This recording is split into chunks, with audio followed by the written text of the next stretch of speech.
Tengan buenos días, hermanos. Es un placer para mí estar entre ustedes. Siempre es un privilegio encontrarse con el pueblo de Dios en cualquier parte del mundo. Les traemos un saludo afectuoso en el Señor Jesucristo de nuestra iglesia allá en República Dominicana, en Santo Domingo, Iglesia Bíblica del Señor Jesucristo. Damos gracias porque nos ha permitido tener estos lazos de unión, de amor, y esperamos que el Señor en su misericordia nos conceda continuar estrechándonos. El micrófono parece que capta el abanico mejor que mi voz.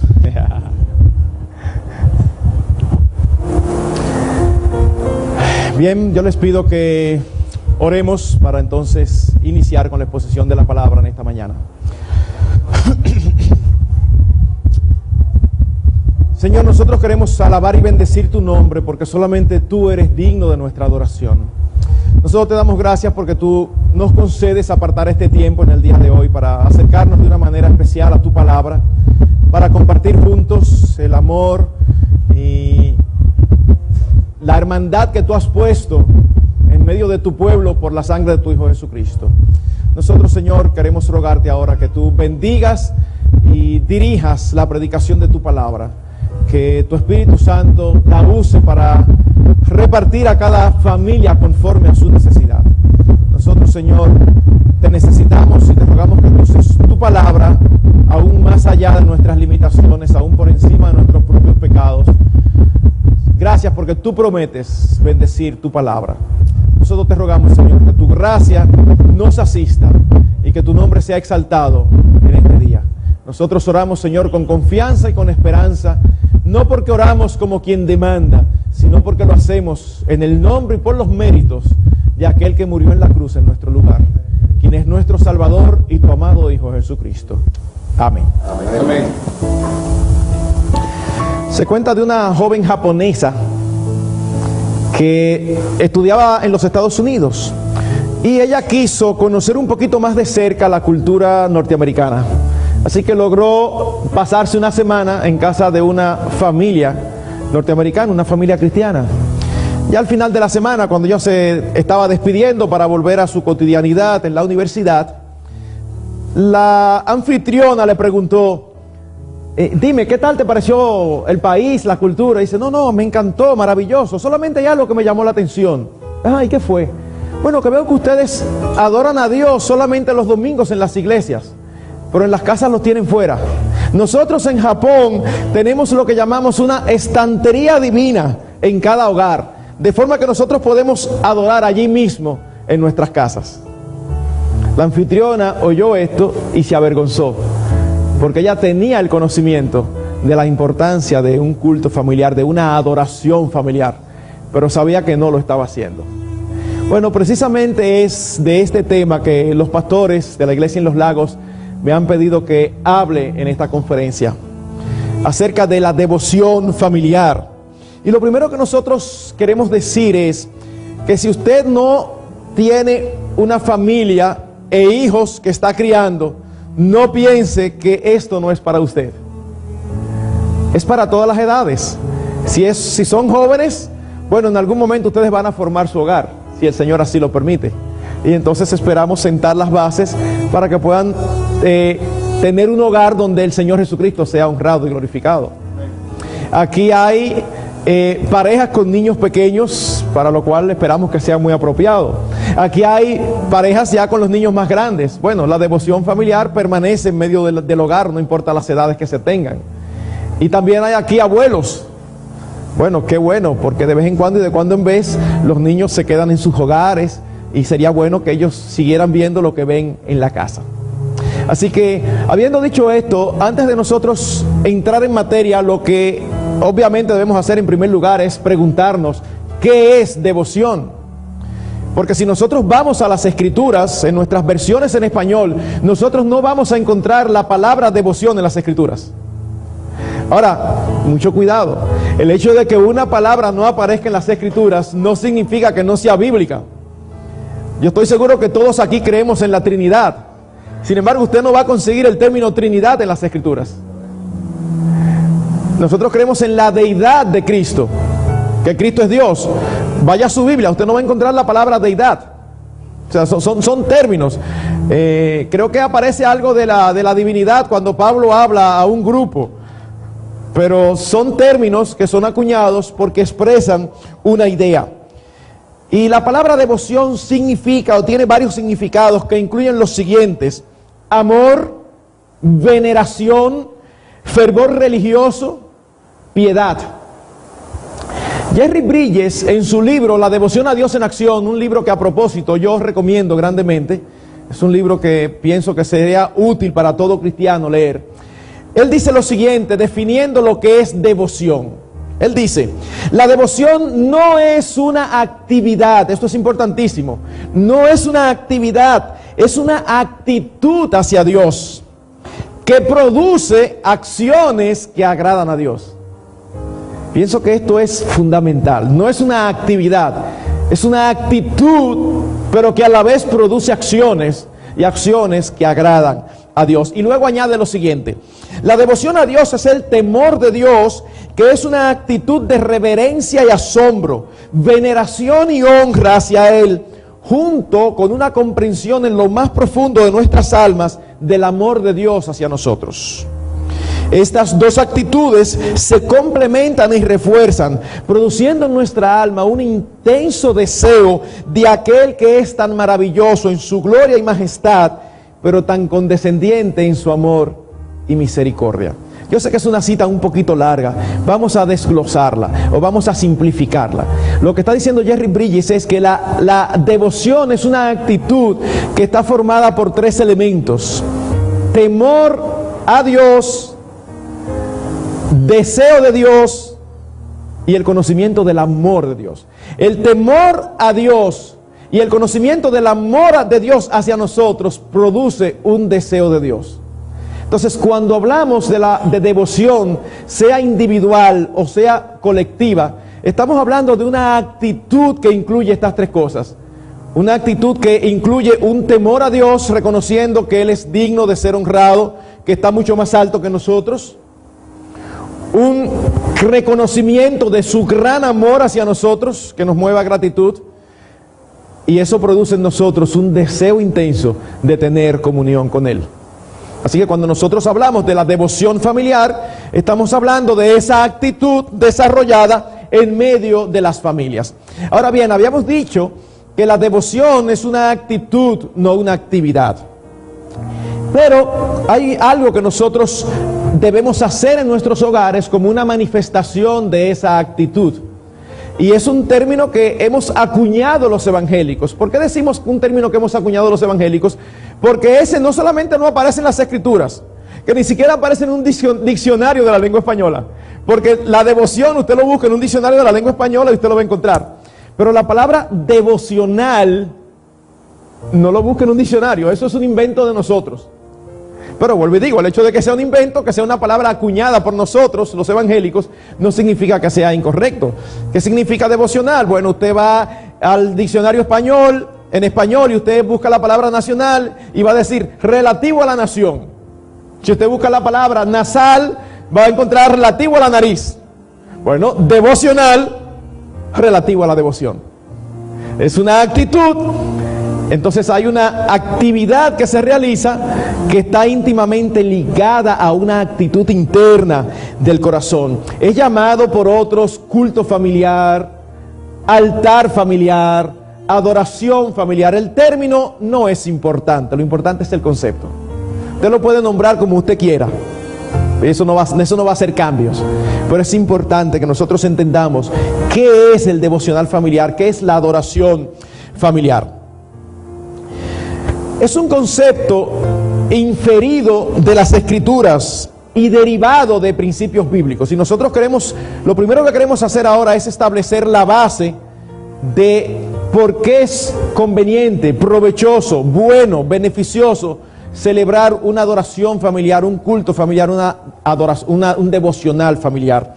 Desde tiempos antiguos nosotros podemos imaginar contextos de adoración familiar. Ustedes saben que uno de los libros más antiguos de las Escrituras es el libro de Job. Y en el libro de Job ya nosotros vemos algunas cosas que nos dicen allí que nos da la idea de que había una especie de adoración familiar. Oigan lo que dice Job 1:5. Job, hablando acerca de sus hijos, enviaba y los santificaba y ofrecía holocaustos conforme al número de todos ellos. Y la idea del texto no es solamente que Job lo hacía por ellos, sino que la idea del texto implica que Job lo hacía con ellos. O sea, Job se cuidaba cada día de venir y traer sacrificios y holocaustos delante de Dios por si acaso sus hijos habían pecado. Obviamente, y gracias al Señor, nosotros vivimos en una época, en la época del nuevo pacto, donde no tenemos que venir y traer sacrificios. Nosotros tenemos libre entrada, libre acceso al mismo trono de Dios. Porque Cristo con su sangre rompió el velo y abrió un camino nuevo y vivo hasta la misma trono de la gracia del Señor. Pero el principio sigue estando allá. Nosotros debemos venir como cabezas de familia y traer a nuestras familias delante de la presencia de Dios en adoración. Yo quiero que me acompañen a hacer un recorrido por algunos textos en el libro de Deuteronomio. Lo primero que quiero es que vayamos a Deuteronomio 4, los versículos 9 y 10. Deuteronomio 4, versículos 9 y 10. Dice: por tanto, guárdate y guarda tu alma con diligencia, para que no te olvides de las cosas que tus ojos han visto, ni se aparten de tu corazón todos los días de tu vida. Antes bien, las enseñarás a tus hijos y a los hijos de tus hijos. El día que estuviste delante de Jehová tu Dios en Horeb, cuando Jehová me dijo: reúneme el pueblo para que yo les haga oír mis palabras, las cuales aprenderán para temerme todos los días que vivieren sobre la tierra, y las enseñarán a sus hijos. Déjenme contextualizarlos un poquito. El libro de Deuteronomio es un libro que registra la ley a la nueva generación de Israel. Dios saca a Israel de Egipto y los lleva a Sinaí para hacer de ellos una nación teocrática. Luego de Sinaí ellos se dirigen a la tierra prometida. Cuando mandan los espías a la tierra de Canaán desde Cades Barnea, los espías vienen con un reporte unánime en cuanto a las condiciones de la tierra. Sin embargo, 10 de ellos dicen: no, eso es imposible conquistarlo. Así que Dios los castiga y permanecen 40 años en el desierto. Así que la generación que va a entrar a Canaán es una generación que o estaba muy joven cuando ocurrieron los acontecimientos de la salida de Egipto, o nació en el desierto. Por lo tanto, era necesario, era mandatorio que se trajera otra vez la ley. Así que el libro de Deuteronomio, nosotros tenemos allí 3 discursos de Moisés, donde él hace una especie de recopilación para la nación, para que ustedes sepan cuáles son los estatutos, cuál es la constitución del pueblo de Dios que había de morar en Canaán. Entonces es por esto que se está repitiendo la ley. Nosotros todos conocemos que en Éxodo 20 está el decálogo, pero quizás no tanto saben que en Deuteronomio 5 también está el decálogo. Es una repetición. De hecho, la palabra Deuteronomio significa, deutero significa segundo, nomio significa ley. Usted ha oído hablar de los libros deuterocanónicos. Son libros que la Iglesia Católica Romana tiene en las Escrituras, que nosotros consideramos que no son inspirados, y aún ellos mismos los consideran como si fuera una segunda inspiración. Deutero, segundo, canon, la lista de las Escrituras, deuterocanónicos. Y nomios significa ley. Cuando uno habla de una persona antinominiana, uno está hablando de una persona que cree que la gracia nos libera a nosotros del cumplimiento de la ley. Y no es así.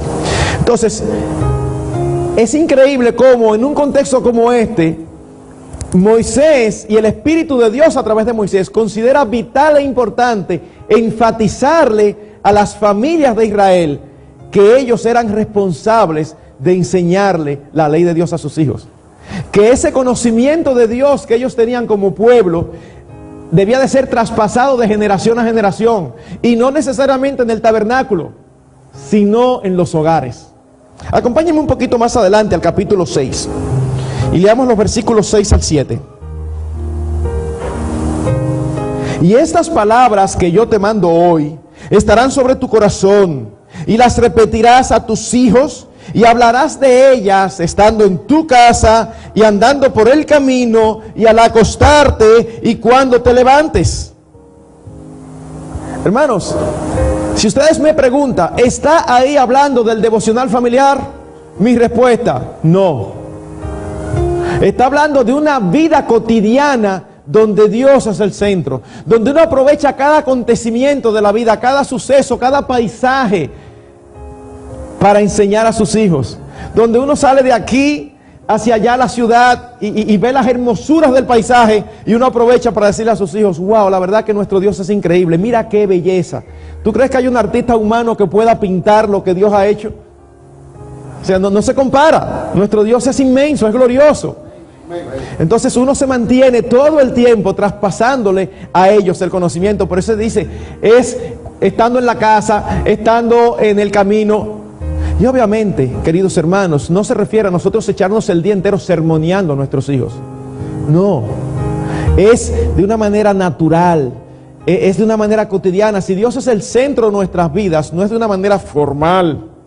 No, es sencillamente es el centro y amamos a Dios, así como tú amas a tus hijos, así como tú amas a tu esposa, y no es de una manera formal. Llego a mi casa, me voy a poner en modo esposo ahora, y ya entonces tú te pones en modo amor a la esposa. No es así que funciona. Tú la amas cuando ella está presente y cuando no está presente, y tus hijos tú los disfrutas y los amas cuando están presentes y cuando no están presentes.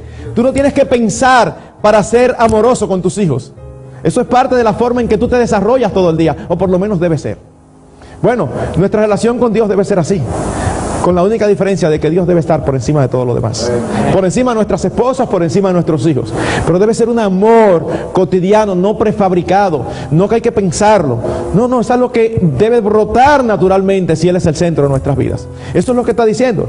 Pastor, y si entonces ahí no está hablando del devocional familiar, entonces ¿por qué usted lo está usando? Bueno, porque es un principio de que nosotros debemos dar instrucción religiosa a nuestros hijos, y el devocional familiar es un buen ámbito en el cual hacerlo. No es el único, pero es un buen ámbito. Acompáñenme a Deuteronomio capítulo 32, los versículos 45 y 46. 32, 45 y 46. Fíjense ya al final, después de Moisés escribir su cántico, dice: y acabó Moisés de recitar todas estas palabras a todo Israel, y les dijo: aplicad vuestro corazón a todas las palabras que yo os testifico hoy. ¿Para qué? Para que las mandéis a vuestros hijos, a fin de que cuiden de cumplir todas las palabras de esta ley. Y me encanta el versículo 47, me encanta, porque no es cosa vana, es vuestra vida. Hermanos, la palabra de Dios no es cosa vana, es nuestra vida, no es teoría. La palabra de Dios, la Biblia, no es un libro de texto. Vamos a estudiarlo. No, usted no puede tomar a Dios y ponerlo bajo un microscopio para analizarlo. La palabra de Dios es la comunicación de Dios hacia nosotros, sus criaturas. Amén. Y en Él encontramos a un Dios magnífico, a un Dios excelso, a un Dios justo, santo, omnipotente, omnipresente, que quiere tener relación y comunión con nosotros. Entonces, ¿quiénes son los encargados de enseñar eso a los niños, a los hijos? Somos nosotros los padres. Así que en la ley es muy obvio esto. Acompáñenme al Salmo 78. Salmo 78.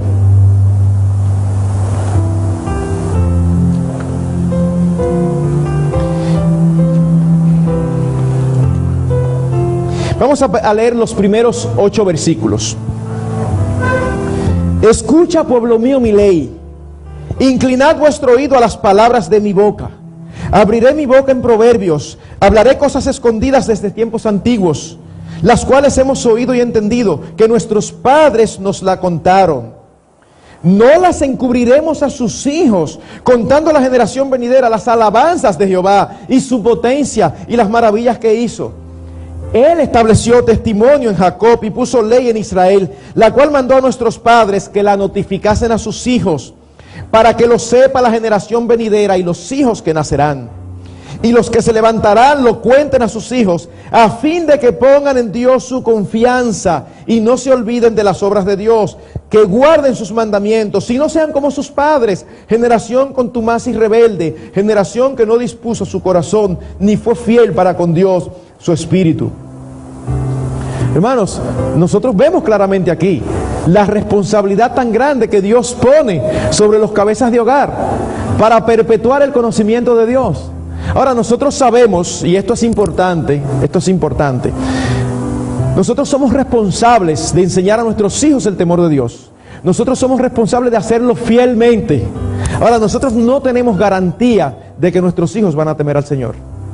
Y no hay nada que nosotros podamos hacer para que nuestros hijos conozcan al Señor. Nosotros somos instrumentos en sus manos y Dios va a demandar que nosotros hagamos nuestra parte. Pero la transformación de un muerto a la vida solamente la puede hacer el Espíritu de Dios. Nuestros hijos nacen pecadores. Esas pequeñas criaturitas y adorables bebés ya son pecadores. A ellos no hay que enseñarle el pecado. Ellos vienen con ese pecado y vienen con el entendimiento entenebrecido.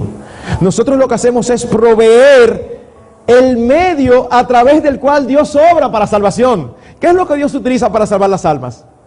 No es una obra muy emocionante, un spot publicitario. Lo que Dios utiliza para salvar las almas es su palabra, es el Evangelio. Y es lo que Dios va a utilizar para salvar el alma de nuestros hijos. Pero cuando nosotros los criamos en un ambiente donde el Evangelio es algo natural, donde el Evangelio es algo cotidiano, es muy posible que por la gracia de Dios ellos aprendan a apreciar el Evangelio. Ellos aprendan a valorar el Evangelio y finalmente terminen queriendo y anhelando y clamando a Dios que ellos quieren eso que ven en sus padres. Así que no, nosotros no tenemos responsabilidad sobre los resultados finales, pero sí tenemos responsabilidad sobre hacer lo que nos toca. De manera que en aquel día, cuando nosotros seamos llamados a dar cuenta por nuestros hijos, independientemente de si nuestros hijos fueron salvos o no, nosotros podamos decir, estamos limpios de la sangre de ellos. Porque va a haber hijos que se van a perder, pero va a haber padres que van a ser hallados culpables de la perdición de sus hijos por no haberles enseñado de una manera adecuada y correcta el temor de Dios. Acompáñenme a Josué 24:15. Es un texto muy conocido, pero es un texto tal vez muy interesante. Josué 24:15. Igual que Moisés en Deuteronomio, que ya está a punto de morir, aquí encontramos lo mismo con Josué. Es al final de los días. Josué ya está despidiéndose de la nación. Ya él los entró a la tierra prometida, ya ellos conquistaron la tierra prometida, hicieron las divisiones, le dieron cada parte a su tribu. Y ahora él se está despidiendo. Es el discurso de despedida de Josué antes de morir al pueblo por el cual dirigió a través de tantos años. Y oigan lo que dice Josué 24:15, pero vamos a leerlos desde el 14. 24:14. Ahora pues, temed a Jehová y servidle con integridad y en verdad. Y quitad entre vosotros los dioses a los cuales sirvieron vuestros padres al otro lado del río y en Egipto, y servid a Jehová. Y si mal os parece servir a Jehová, escogeos hoy a quién sirváis, si a los dioses a quienes sirvieron vuestros padres cuando estuvieron al otro lado del río, o a los dioses de los amorreos en cuya tierra habitáis. En otras palabras, si ustedes quieren ser idólatras, da lo mismo que ustedes elijan a los dioses de Egipto donde nosotros salimos, o que elijan a los dioses de los cananeos donde nosotros llegamos. Eso no importa. Ustedes hacen lo que ustedes quieran, pero fíjense la parte interesante aquí. Dice, pero yo y mi casa serviremos a Jehová. Bueno, pastor, lo que pasa es que yo pienso que uno no debe de influenciar en los hijos. Uno debe dejarlo que crezcan, y entonces cuando ellos ya tengan conocimiento y madurez, ellos entonces decidan si ellos quieren seguir al Señor o no. Usted sale a un jardín y lo encuentra lleno de mala hierba. ¿Y por qué esto no está cuidado? No, porque yo decidí que esperar que las flores maduraran para ver. No. Claro que tenemos que enseñarlos en el temor de Dios. Si lo dejamos a la inclinación de su pecaminoso corazón, es imposible a menos que Dios de una manera milagrosa los atraiga a su palabra. Así que lo que me llama la atención aquí es que Josué pudo decir, Josué no dijo, yo me comprometo a servir a Dios. No, Josué dijo, yo y mi casa. Mis hermanos, no solamente nosotros tenemos responsabilidad. La responsabilidad es un concepto que anda con una hermana siamesa, un hermano siamés, que es la autoridad. Responsabilidad y autoridad están juntos. Así como nosotros tenemos la autoridad sobre nuestros hijos, es porque tenemos la responsabilidad. Así que, hermanos, nosotros tenemos la responsabilidad de poder decir como Josué, yo no sé los demás, pero yo y mi casa vamos a servir a Dios. Eso implica que hay una autoridad que nosotros tenemos sobre nuestros hijos hasta cierta edad. Hay una edad ya cuando se independizan y salen del hogar, que ya ellos, es el momento de que ellos vivan sus vidas. Pero mientras están bajo nuestro techo, nosotros somos responsables de lo que hagan nuestros hijos. Es por eso que, esto me estoy apartando un poquito del tema, pero permítanme esta locura, permítanme disgregar un poquito. Es por eso que nosotros pensamos que ya cuando un hijo llega a una edad, a cierta edad, y se considera lo suficientemente hombre o lo suficientemente mujer para vivir su vida como quiere, entonces lo más adecuado es que si es suficientemente hombre para vivir su vida como quiere, debe ser lo suficientemente hombre para sostenerse y salir y vivir independiente. Porque aquí estoy yo, creyente, aquí tengo yo mi hijo de 20, 21 años, y él no quiere participar del devocional familiar. Él no quiere ir a la iglesia con nosotros. Él quiere vivir como le da la gana. Bueno, pero resulta que en ese hogar el responsable de lo que ahí sucede soy yo. Entonces yo no te voy a obligar a convertirte, pero en esta casa se hace devocional, en esta casa se va a la iglesia, porque es mi responsabilidad. Si tú no quieres hacerlo, entonces se empieza a pensar en sostenerte a ti mismo para que tú puedas vivir como tú quieres. Somos responsables, hermanos, somos responsables de aquellos que están bajo nuestra autoridad. Por eso no solamente en el Nuevo Testamento, en el Antiguo Testamento, perdón. En el Nuevo Testamento también es obvio que nosotros somos los encargados de dar instrucción religiosa a nuestros hijos. Acompáñenme a la epístola del apóstol Pablo a los Efesios, capítulo 6, versículo 4. Efesios 6, 4.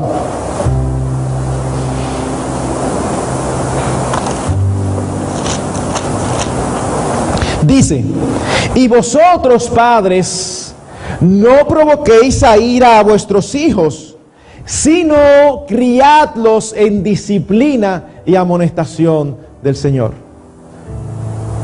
Nosotros tenemos la responsabilidad como padres de criarlos en la disciplina y en la amonestación del Señor. Es interesante. ¿Qué es lo que mueve a ira a nuestros hijos? No provoquéis a ira a vuestros hijos. Bueno, nosotros podemos pensar y decir algunas cosas que son ciertas.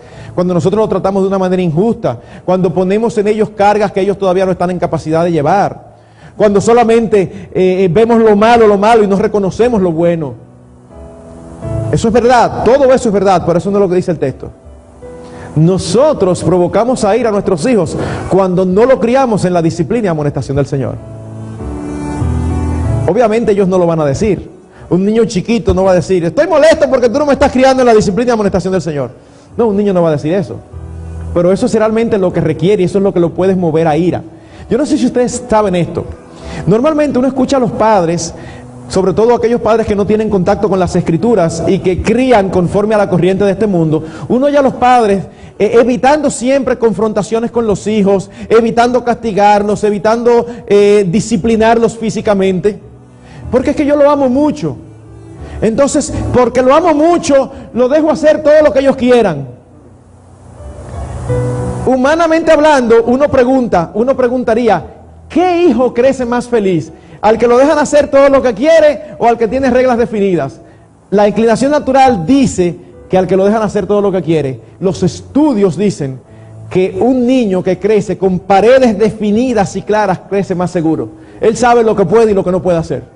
Un niño que usted le da la autoridad, la posibilidad de hacer lo que a él se le ocurra, puede parecer muy bien y él nunca se va a quejar por eso. Pero lo cierto es que eso le da inseguridad, porque él no conoce cuáles son los límites, él no sabe qué es bueno, qué es malo, él no sabe qué sí, qué no. Y aunque luce muy bien, los estudios dicen que los niños que crecen más estables, aún emocionalmente, son los niños que crecen en hogares, no solamente donde se les prodiga mucho amor, sino también donde hay reglas claras y definidas, específicas. No un regimiento militar, donde todo está reglamentado. No. Porque habemos padres que ponemos tantas reglas que de ahí a regimiento militar es casi lo mismo. Todo es sí, no, nada se puede, todo está reglamentado. No, la vida no debe ser así. El hogar debe ser un oasis de una interrelación buena, amorosa, familiar. Pero debe haber reglas claras y bien definidas, puestas por los padres. Adorar a Dios desde el seno familiar no es negociable. No es negociable. Ahora, nosotros tenemos estos principios, pero en las Escrituras no se nos dice con qué frecuencia nosotros debemos tener una adoración familiar. En las Escrituras no se nos dice qué tiempo debe durar. En las Escrituras no se nos dice qué forma debe tener. Así que hasta este momento nosotros lo que hemos tratado de demostrar es la pertinencia de una adoración que se eleva a Dios desde el seno de toda familia. En una ocasión alguien me decía con mucha certeza que nosotros no debemos esperar mandatos específicos en las Escrituras en todas las áreas. Hay personas que dicen, búscamelo en la Biblia. Bueno, déjenme darles un ejemplo. ¿Es mala la droga o no es mala? Es mala. Bueno, pero búscame en la Biblia donde dice que es mala. Si usted tiene un versículo bíblico, por favor tráigamela, que me ayudará mucho. No lo hay. No, la Biblia no es un manual que abarca todos los aspectos con mandatos y directrices específicas, pero sí es un manual que nos llena todas las áreas de nuestra vida que necesitamos para vivir como hombres y mujeres que agraden a Dios. La Biblia no me dice qué estudiar cuando yo salga de la universidad, pero me da principios de prudencia y de sabiduría para yo saber qué escoger. De igual manera, hay cosas que la Biblia no nos dice de una manera específica, pero hay principios generales sobre los cuales nosotros podemos embarcarnos y navegar seguros. Déjenme darles un ejemplo de lo que estamos diciendo, de cómo no debemos esperar directrices específicas en todas las áreas. Miren el texto donde se le llama la atención a Elí por la forma en que educó a sus hijos. Primer libro de Samuel, capítulo 3, versículo 13. Si quieren no lo busquen, yo se los voy a leer. Dice, yo juzgaré su casa para siempre, porque sus hijos han blasfemado a Dios y Él nunca los ha estorbado. Hermanos, supóngase que nosotros no tuviéramos ninguna instrucción aparte de esa en la Biblia. Eso ya es suficiente para nosotros saber que nosotros debemos de educar a nuestros hijos y debemos de cuidar y velar que ellos no anden como chivos sin ley en medio del seno de la familia. Eso es suficiente. Porque si Dios está juzgando a un hombre porque nunca estorbó a sus hijos y los dejó que vivieran como les diera la gana, entonces eso nos dice, por ejemplo, cómo nosotros debemos aprender. Las Escrituras no solamente enseñan por precepto, es decir, mandamientos específicos. Las Escrituras también enseñan por ejemplo. Y en el Antiguo Testamento no es mucha la enseñanza que nosotros tenemos de esta manera. Ahora, por otra parte, mis hermanos, se tiene en la historia de la iglesia, se tiene suficiente evidencia para saber que los creyentes a través de todas las edades, a través de todos los siglos, han prestado gran atención a la adoración familiar. Hubo alguien que escribió acerca de los puritanos, de cómo era la vida de los puritanos. Y esta persona dice lo siguiente: era la responsabilidad de los esposos servir de canal para la religión familiar. Y luego dice, el esposo debía guiar a su familia diariamente en adoración, preferiblemente 2 veces al día. Debía sentar un ejemplo de piedad en todo momento y en todos los asuntos. Ese era el estilo de vida en que se desenvolvieron los puritanos. Y aún los autores de las confesiones de fe que muchas de nuestras iglesias usan, nosotros usamos la Confesión de Fe de Londres de 1689 como nuestra confesión de fe en la iglesia ya, y tenemos iglesias hermanas que usan también esa confesión, y aún los presbiterianos usan otra confesión muy similar, que varía en eclesiología, pero que en su contexto, en su sentido general es casi igual, que es la Confesión de Fe de Westminster. Bueno, en la Confesión de Fe de Londres, ellos tomaron cuidado de escribir en el capítulo 22 y el párrafo 6 lo siguiente: Dios ha de ser adorado en todas partes, en espíritu y en verdad, tanto en cada familia en particular diariamente, como cada uno en secreto por sí solo. O sea que en las Escrituras, en el Antiguo Testamento, en el Nuevo Testamento y en la historia de la iglesia, nosotros encontramos bases para la práctica del devocional familiar, del culto familiar. Ahora, habiéndoles tratado de convencer, y espero haberlo logrado, de la base bíblica para esta práctica, hablemos un poquito de su importancia, porque cuando nosotros veamos lo importante que es, nosotros vamos a estar aún más motivados a practicarlo. Y daremos 4 aspectos de importancia. 4. En primer lugar, el devocional familiar es importante porque es un poderoso instrumento para desarrollar la vida de piedad de cada uno de los miembros de la familia. Es un poderoso instrumento para desarrollar la vida de piedad de cada uno de los miembros de la familia.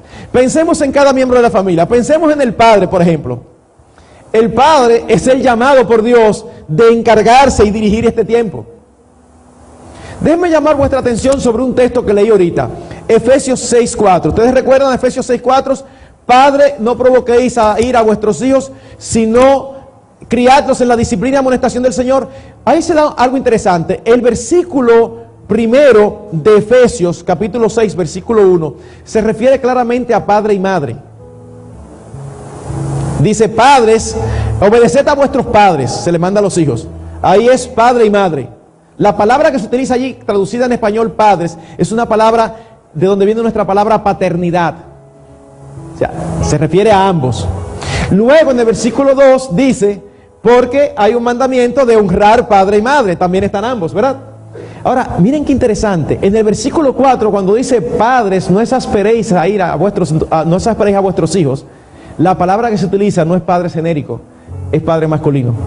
Es el padre, no la madre. Esto no significa que la madre no tiene responsabilidad, pero esto nos va de acuerdo con lo que nosotros vemos en las Escrituras, como Dios establece al padre como la cabeza del hogar, como el último responsable, el principal responsable. Así que imagínense cómo afecta la vida de piedad del padre cuando cada día tiene que acercarse a la Escritura para buscar un texto para compartirlo con su familia. Delante de su esposa y de sus hijos, él tiene que venir y traer una enseñanza.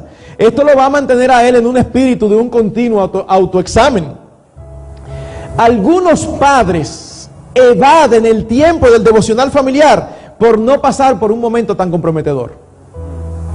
Hay padres que saben que no están caminando bien y entonces se evaden el momento devocional familiar, porque hay que tener un corazón muy duro para uno seguir adelante a enseñar algo totalmente diferente a lo que uno sabe que está viviendo. Así que es un momento comprometedor. Yo recuerdo hace muchos años atrás, cuando mis hijas estaban pequeñas, que nosotros teníamos siempre el tiempo devocional a una hora determinada.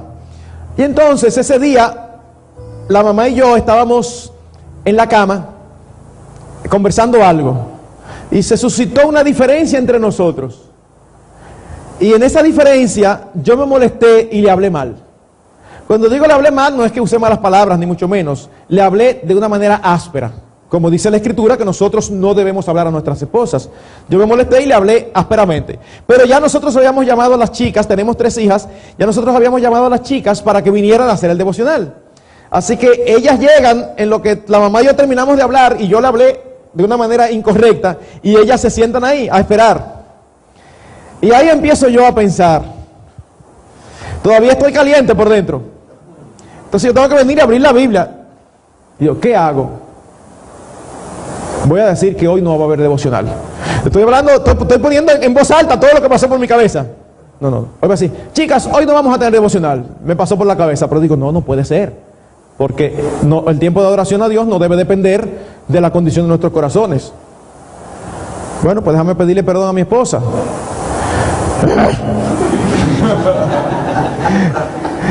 Estaba todavía demasiado caliente.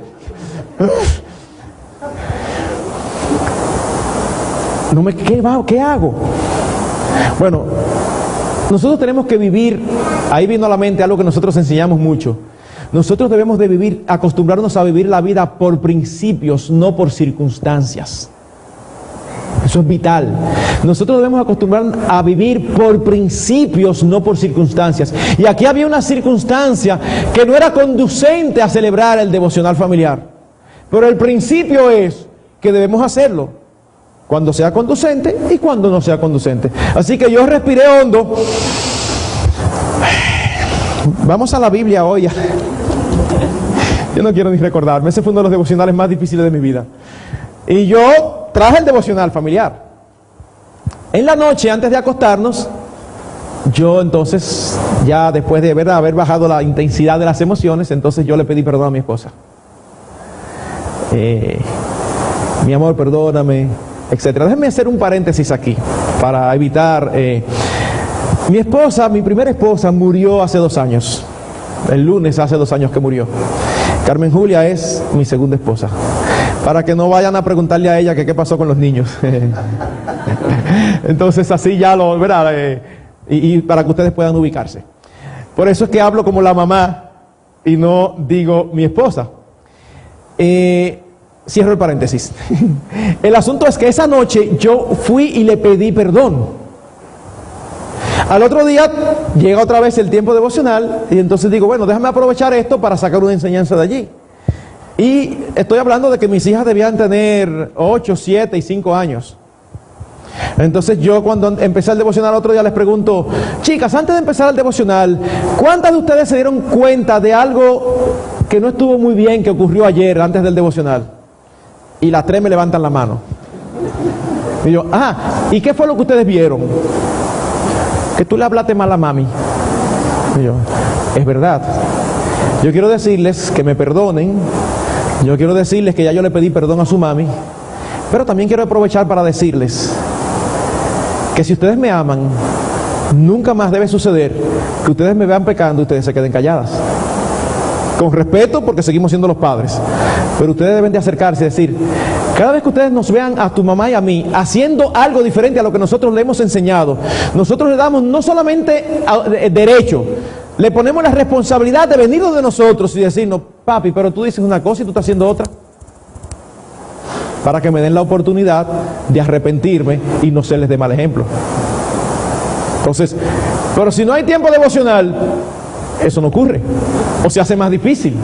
¿Ven? Así que el devocional es un gran instrumento para desarrollar la vida de piedad de cada miembro. Eso sucede con el padre. Además de eso, como encargado, el padre deberá ser consciente que él tiene que dar cuenta a Dios por cada uno de los miembros de su familia, de sus hijos y también de su esposa. Así que diariamente él debe de cuidar de su propia piedad. Y esto va a producir en él un mayor acercamiento a Dios y un mayor acercamiento a su palabra, porque es de allí donde él va a obtener la autoridad para dirigir el devocional. Y va a tener no solamente la autoridad posicional, sino la autoridad práctica. Hermanos, nosotros somos llamados en las Escrituras a obedecer siempre a la autoridad, siempre y cuando la autoridad establecida no nos ordene hacer algo que Dios prohíbe o no nos impida hacer algo que Dios manda. Pero si ese no es el caso, nosotros debemos obedecer a las autoridades. No por lo que son, sino por la posición que ocupan. En mi país, los policías son bastante corruptos. Si un policía de tráfico me para y me pone una multa y yo veo a veces su forma, la verdad que su forma no me inspira ningún respeto. Pero yo tengo que respetarlo, no porque él me inspire respeto, sino porque él ostenta una posición de autoridad. Y dice la Escritura que toda autoridad ha sido establecida por Dios. Ahora bien, ustedes saben lo bueno que sería que cuando yo me acerco a ese agente, en su forma de hablar y de tratar mi infracción de tránsito, me inspire respeto. ¡Wow! Eso lo hace mucho más fácil. Ya no solamente tiene la autoridad posicional, sino que tiene la autoridad práctica porque se lo ganó. Bueno, mis hermanos, nosotros como padres tenemos la autoridad posicional sobre nuestros hijos, pero es nuestra responsabilidad desarrollar una autoridad práctica. Y eso se desarrolla con el ejemplo, eso se desarrolla con la integridad, eso se desarrolla mostrándole a nuestros hijos que nosotros realmente creemos lo que decimos creer. Y eso va a facilitar a nuestros hijos la obediencia y el someterse a nosotros. Es mucho más fácil. Ellos tienen que someterse como quiera, como quiera, ellos no tienen alternativa. Pero qué bueno es si nosotros nos comportamos de tal manera que ellos se sometan con gusto. No solamente porque Dios nos colocó sobre ellos como padres, sino porque Dios nos da la gracia de ser unos padres que son dignos de respetar. Pero pensemos en la madre, pensemos en la madre. La madre también es una autoridad sobre los hijos y ella también debe sentir el peso de su responsabilidad. Cuando nosotros vamos al libro de Proverbios, vez tras vez nosotros vemos que dice, no deseches el consejo de tu padre ni menosprecies la enseñanza de tu madre. O sea que se presupone que no es solamente el padre el encargado de enseñar a los hijos, sino también la madre. De hecho, la madre es quien más tiempo pasa normalmente con los hijos en el hogar. Por eso normalmente la influencia de la madre es mayor. Es la madre la que está ahí normalmente cuando los pecados internos de ellos salen a flote, en actitudes con sus hermanos, con sus hermanas, en reacciones. Es la madre que está allí, que ve cuando ese pecaminoso corazón sale a la luz. Así que la madre puede trabajar muchísimo más todavía. Así que la madre también tiene un papel preponderante. Cuando se está dando el devocional y el padre trae una enseñanza, la madre puede recordarse de algo que se relaciona a lo que está enseñando con algún evento particular que ha ocurrido en la familia. Y la madre de una manera natural puede traerlo y decir, bueno, mijo, tú te recuerdas, eso fue lo que pasó los otros días. Y el padre quizás está... Obviamente, se supone que la mamá diga al padre lo que pasó cada día, pero obviamente uno no recuerda todo. Y hay veces que la madre en pleno devocional va a decir, mi amor, eso fue lo mismo que los otros días viste, ¿recuerda cómo tú reaccionaste? Es precisamente esta la enseñanza que tú estabas quebrantando. Y el papá no sabe a qué se está refiriendo, porque no estaba ahí. Así que la madre tiene su labor que hacer también. Y por lo tanto tiene que desarrollar su propia piedad. Es interesante lo que dice Spurgeon acerca de su propia madre. Oigan lo que él dice. En su autobiografía, él dice, estoy seguro de que en mi temprana juventud ninguna enseñanza hizo nunca más impresión sobre mi mente como la instrucción de mi madre. Y su padre era pastor. Nunca será posible para cualquier hombre el estimar lo que debe a una madre piadosa. Ciertamente no tengo tanta capacidad de palabras con la que pueda expresar lo que valoro la bendición especial que el Señor derramó sobre mí al hacerme hijo de una madre que oraba por mí y que oraba conmigo. Spurgeon está diciendo, teniendo un padre pastor, nadie me enseñó jamás como mi madre. Hermanas, ustedes tienen una posición de privilegio que Dios se la dio. Úsenla, úsenla para la gloria de Dios y para el beneficio espiritual de sus hijos. Amén. Habrá ocasiones en que el padre no esté, deben ser las menos. Y entonces en ese contexto la madre se encarga de dirigir la adoración familiar. No debe ser una excusa. El esposo tiende a buscar excusas normalmente para no participar en el devocional familiar. Es que yo llego muy cansado. Porque tu esposa está en la casa echándose fresco. Hay un experimento interesantísimo que yo sé que ninguno de nosotros quisiera hacer, pero vamos a cambiar. Vamos a mandarlas a ellas a la calle y vamos a nosotros a quedarnos en las casas. ¿Ustedes saben qué va a ocurrir? Que dentro de una semana ninguno va a querer el negocio. Porque una mujer en la calle, aunque eso es lo que se estila ahora, definitivamente les pone a muchos peligros y no es su hábitat natural. Esto no significa que estoy en contra de que las mujeres trabajen. Las mujeres pueden trabajar siempre y cuando no estén en la etapa de criar, lo que no es recomendable. Pueden haber situaciones que realmente sean una necesidad. Entonces, si es una necesidad, pero una necesidad que haga honor a la palabra. Porque yo oigo muchas mujeres con hijos pequeños trabajando y dejando los hijos con otra persona, que no es una necesidad. Cuando ellos explican lo que es una necesidad, la necesidad es poder mantener 2 vehículos en la casa, aire acondicionado. Entonces no, eso no es una necesidad, eso es una comodidad. Y el alma de nuestros hijos vale mucho más que eso. Así que el padre normalmente debe estar. Sabemos, hermanos, que hay situaciones providenciales. Si el trabajo del padre es ser vendedor en el interior del país, el padre no va a ir a 3 horas de distancia y va a tener que regresar para hacer devocional para volver a ensayar, o sea, obviamente. Pero estamos hablando en la generalidad, lo común. Al planificar el tiempo de hacer el devocional, el padre debe de estar allí.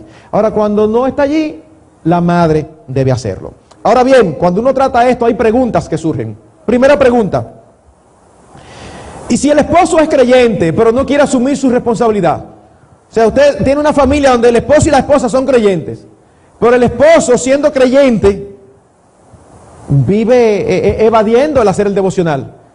¿Qué se debe hacer? Mis hermanos, hay un principio bíblico que yo veo que nosotros parece que asumimos que no se aplica en el matrimonio. Ustedes conocen muy bien Mateo 18. Nuestro cónyuge, si es cristiano, es un hermano en Cristo.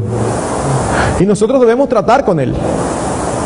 Pero aún sea la autoridad sobre nosotros, nosotros como esposas, tenemos el deber, no solamente el derecho, porque el derecho uno lo ejerce si quiere, no, el deber de decirle, mi amor, mira, tú estás faltando a esto, mi amor está faltando a esto, mi amor está faltando a esto, sí, o no, pero no hay resultados. Mira, mi amor, yo de verdad, yo necesito que esto se resuelva. Yo quiero que vayamos a buscar consejo y usted va donde el pastor. Mateo 18, usted busca otra persona. Ninguna mujer debe ser tan fiel a su esposo como lo fue Zafira a Ananías, en Hechos 5. Y tristemente, en la práctica uno ve mucho eso. donde las esposas encubren los pecados de sus esposos porque le es más importante el departamento de publicidad. Para que se vean bien, ¿cómo va a ser? Precisamente por eso mismo que a veces las parejas llegan donde los pastores con tantos problemas que cuando empiezan a hablar uno no sabe por dónde es que va a empezar. Que uno dice, oye, si hubieran venido hace 3 años atrás cuando esto empezó, se hubiera resuelto fácil. Ah, no, pero no quieren ir, porque es como si la reputación se cayera, que nosotros tenemos problemas y uno los ve entrando agarradito de mano a la iglesia. Óyeme, la cosa, qué parejita más linda. Y no sabe todos los líos que hay ahí hasta que ellos vienen a la oficina del pastor y ¡wow! No, mis hermanos, nuestro anhelo debe ser gozar y disfrutar de la comunión con el Señor, y el pecado es un impedimento del disfrute de la comunión con Dios. Así que todo lo que nos impida disfrutar de la comunión con el Señor es algo que nosotros debemos de marcharle inmediatamente. Así que, querida hermana, tu esposo está descuidando sus responsabilidades. Tú has hablado con él, no obtempera. Bueno, él dice ser creyente. Vamos a las Escrituras.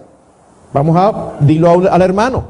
Como es tan delicado, trata de que sea posiblemente a uno de los líderes, a un pastor, para que puedan tratar el caso.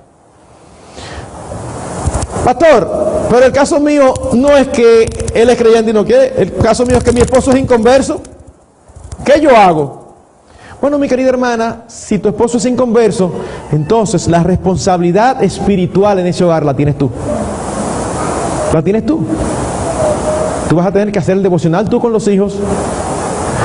Con amor, invítalo, trata de que él venga y participe. Hay esposos que son inconversos, pero que tienen buena disposición y se sientan. Hay otros que, no, que por ahí ni pasan. Bueno, tú no tienes control sobre eso. Pero haz tú tu parte. Pastor, ¿y si es al revés? ¿Y si el creyente es el esposo y la esposa es la inconversa? Bueno, igualmente, el esposo tiene el devocional e invita a la esposa. Yo sé que algunos dirán, invita no, porque la esposa debe someterse. Bueno, mis hermanos, es verdad que la esposa debe someterse al marido. Eso es una enseñanza clara. Pero en ningún lugar se dice que el esposo debe someter a la esposa. Son cosas diferentes. La autoridad del hombre, del cabeza de hogar sobre los hijos, es diferente a la autoridad sobre la esposa. Me explico. Mis hijos o me obedecen o me obedecen. Óiganme, bíblicamente hablando, mis hijos o me obedecen o yo me encargo de que me obedezcan. Ellos no tienen de otra.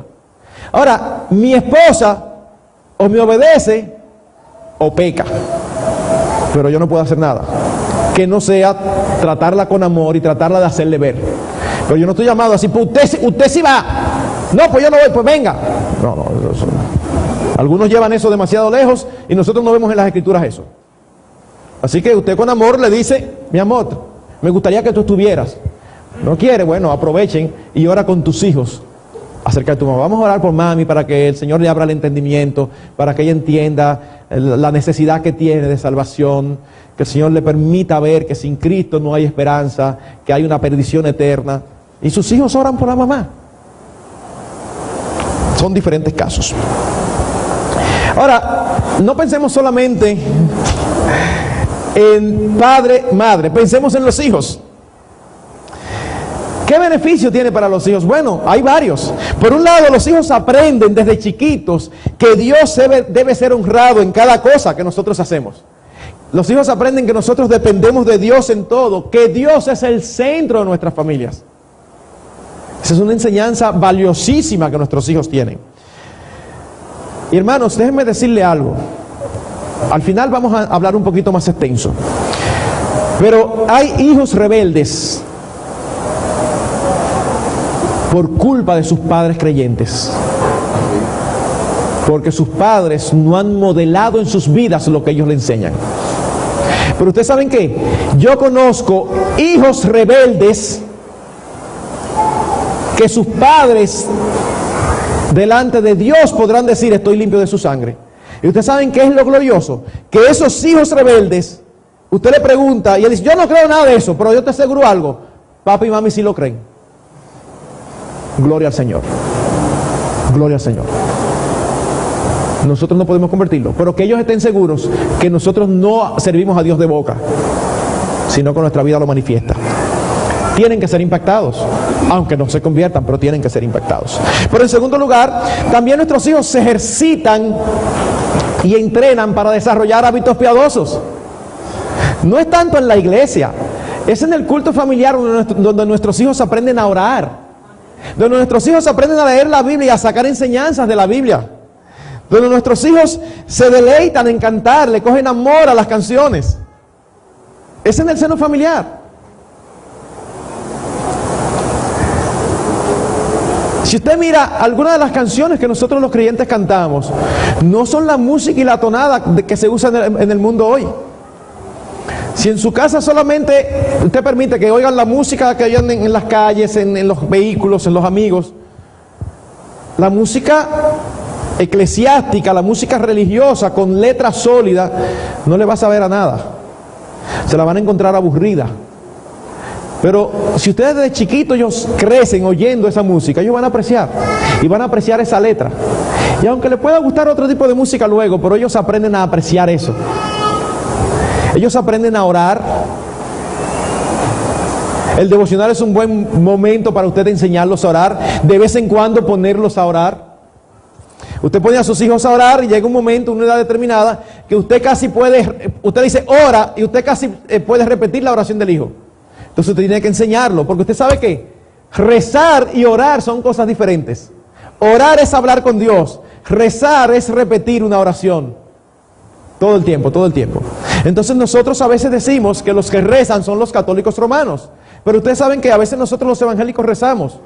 ¿Cómo así? Oh sí, porque tenemos oraciones prefabricadas que ya todo el mundo sabe. Vamos a orar, y cuando uno cierra los ojos para orar, ya los hijos todo el mundo sabe cómo va a ser la oración de los alimentos. Y yo sé que nosotros somos seres rutinarios, que caemos en la rutina, pero mis hermanos, mi recomendación, cada vez que usted cierre los ojos para orar, piense conscientemente de qué manera usted le va a dar gracias a Dios que sea diferente a la del día anterior. Porque eso es lo que va a mantener frescura. Si no, va a ser algo, una letanía. Por eso en el seno familiar, donde nuestros hijos aprenden a adquirir esos hábitos, que son hábitos piadosos.